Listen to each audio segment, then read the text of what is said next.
Gracia y paz de nuestro Señor Jesucristo sea en tu vida. Ha transcurrido una nueva semana y Dios nos da la oportunidad a través de encontrarnos, a través de este video, a través de esta reflexión semanal, que siguiendo la línea de trabajo de Pieco, de lo que estamos trabajando en Pieco Libro, como le contaba hace poquito, utilizando las preguntas como un recurso para la enseñanza, como un recurso didáctico. También hoy quiero utilizar una pregunta que es muy honesta y muy necesaria. La pregunta es: ¿Dios es siempre bueno, aunque la vida a veces no lo sea?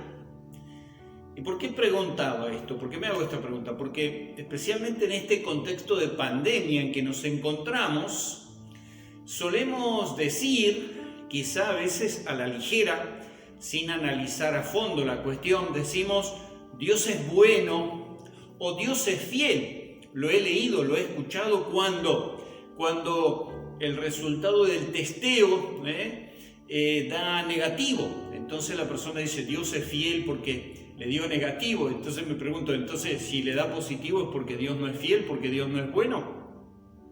Y por eso me planteaba esta pregunta. ¿Dios es siempre bueno aunque la vida a veces no lo sea? ¿Dios es bueno cuando nos dan un aumento de sueldo, o cuando conseguimos un empleo, o cuando pasó la tormenta pero no nos destruyó la vivienda? Entonces decimos Dios es bueno, Dios es fiel. Pero la verdad es que la Escritura, la palabra de Dios, nos garantiza y nos asegura que Dios es bueno todo el tiempo, pase lo que pase, y aun cuando a veces las cosas no suceden como nosotros quisiéramos que sean. Y quiero utilizar como referencia bíblica tan solamente la segunda epístola del apóstol Pablo a Timoteo, capítulo 2, desde el verso 1 al 13 inclusive. Segunda de Timoteo, capítulo 2, donde el apóstol Pablo anima a Timoteo a partir de su propia experiencia de encarcelamiento, de ser perseguido y de pasar muchas cosas grosas, difíciles, importantes en su vida ministerial. Le anima a Timoteo con estas palabras. Dice: tú pues, hijo mío, hijo espiritual, esfuérzate en la gracia que es en Cristo Jesús.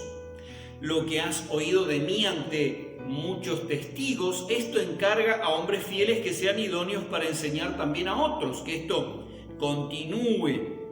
Si pues, le dice, tú pues sufre penalidades como buen soldado de Jesucristo.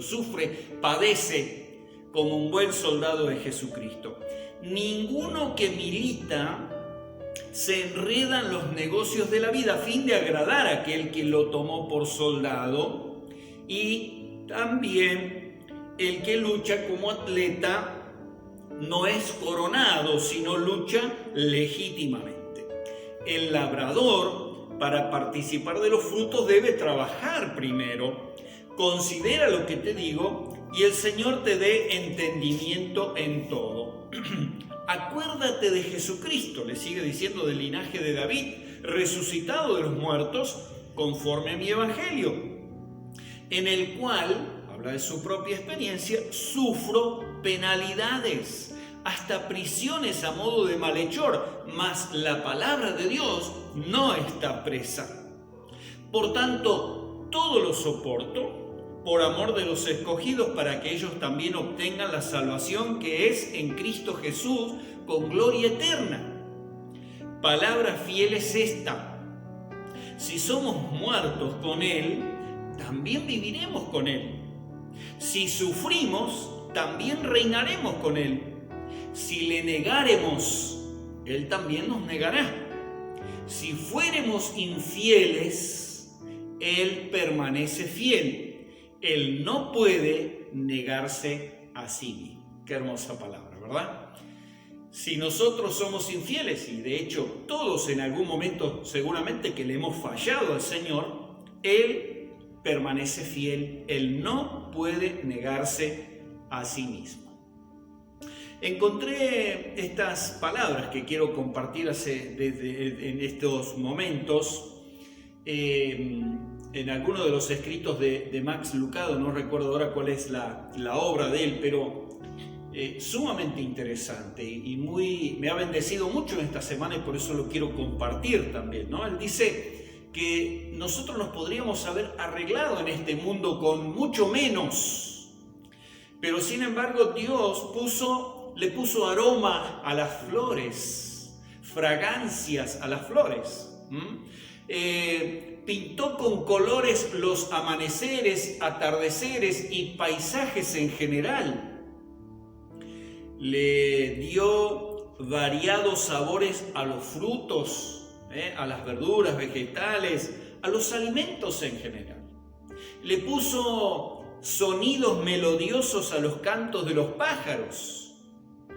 Hay una diversidad de texturas entre la seda, el algodón, la lana, la arena, la tierra, las rocas. En fin, cuánta variedad, cuántos climas hay en el planeta que habitamos.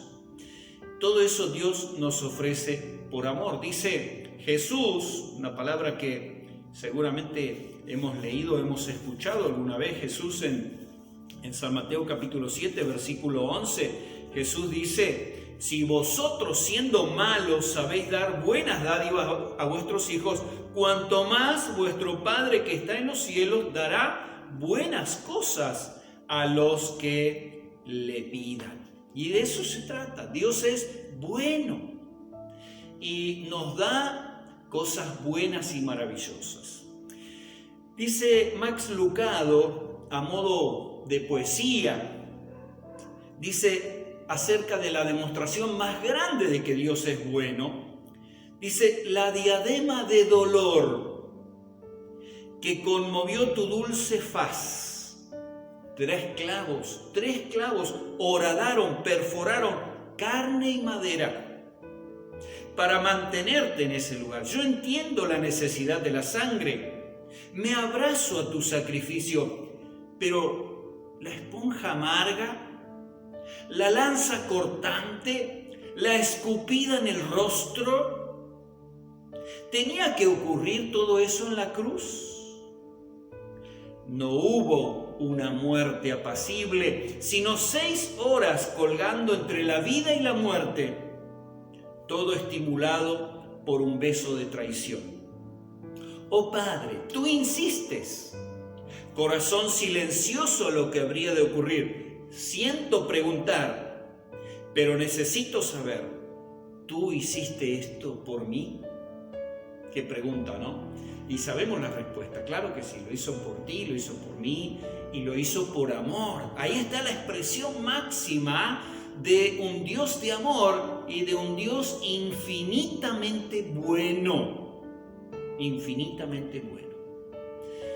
Porque alguna cosa no sea buena en nuestra vida, porque alguna cosa sea dura, difícil de sobrellevar, eso no significa que Dios no sea bueno o que Dios no permanece fiel. Dios sigue siendo fiel y Dios sigue siendo bueno aún cuando nos tocan cosas difíciles y cosas duras en la vida.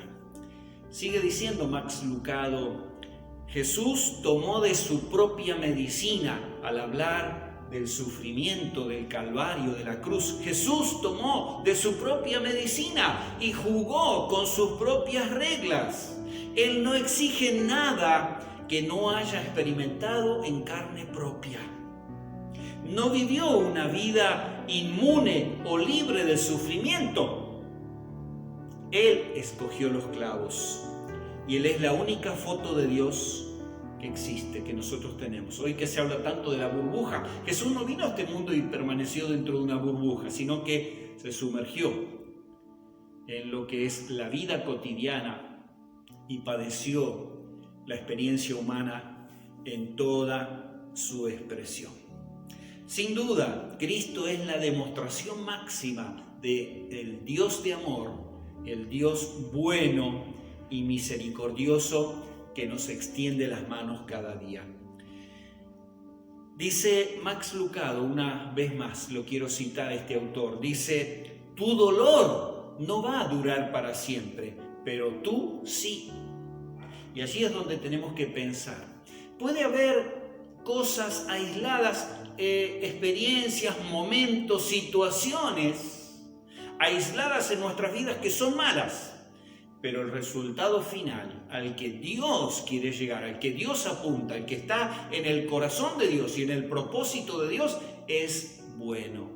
El resultado que Dios quiere conseguir, quiere obtener, es bueno. Y por eso Max Lucado apunta de esta manera, diciendo: tu dolor no va a durar para siempre, pero tú sí. Y Pablo, el apóstol Pablo, escribió sobre esto en Romanos capítulo 8, verso 18, diciendo: no son comparables las aflicciones del tiempo presente con la gloria venidera que esperamos, con la gloria venidera que ha de manifestarse. Como a mí me hace pensar cada vez que leo ese pasaje en las balanzas antiguas que existían de 2 platos, ¿no? Y en un plato se ponía allí una pesa de 1 kilo, supongamos, y entonces aquí el almacenero, la persona que utilizaba la balanza, iba cargando papas, harina, lo que fuera, hasta que llegara a 1 kilo, y entonces se equilibraba esa balanza de 2 platos. Y yo pienso en esto, Pablo dice: no son comparables. Si ponemos en un plato las aflicciones del tiempo presente y ponemos en el otro plato de la balanza la gloria venidera que va a manifestarse, que nos está esperando. Y la frase final que quiero compartir dice así, dice: lo que venga, lo que viene, lo que esperamos, lo que anhelamos, lo que venga, le dará significado a lo que está ocurriendo ahora. ¿Sí? Deja que Dios termine su trabajo. Deja que el compositor concluya la sinfonía. Tan solamente contamos o conocemos una pequeña parte de esa sinfonía, una pequeña parte del entramado de todo lo que Dios está elaborando, está trabajando, está realizando, porque nuestra perspectiva es limitada y es parcial. No podemos interpretar a Dios, ni explicar a Dios, ni entender a Dios. Lo que venga le dará significado a lo que está ocurriendo ahora. Deja que Dios termine su trabajo. Deja que el compositor concluya la sinfonía. El pronóstico es sencillo: días buenos y días malos. Pero Dios está en todos esos días. Él es el Señor de las hambrunas. Él es el Señor de las fiestas. Y usa ambas para que se cumpla tu voluntad. No te apartes, no le des la espalda a este Dios de amor por algún sufrimiento, por algún sinsabor, por alguna experiencia. Tal vez me diga: pero pastor, usted no sabe lo que me pasó. Sí, hay experiencias verdaderamente muy duras y muy traumáticas, pero Dios sigue siendo bueno, Dios sigue amándote. Y Dios sigue esperándote también con brazos abiertos al final de tu camino, al final de tu viaje, al final de tu peregrinaje. Dios está esperándote con brazos abiertos. Responde a ese amor también con tu amor. Que Dios te bendiga.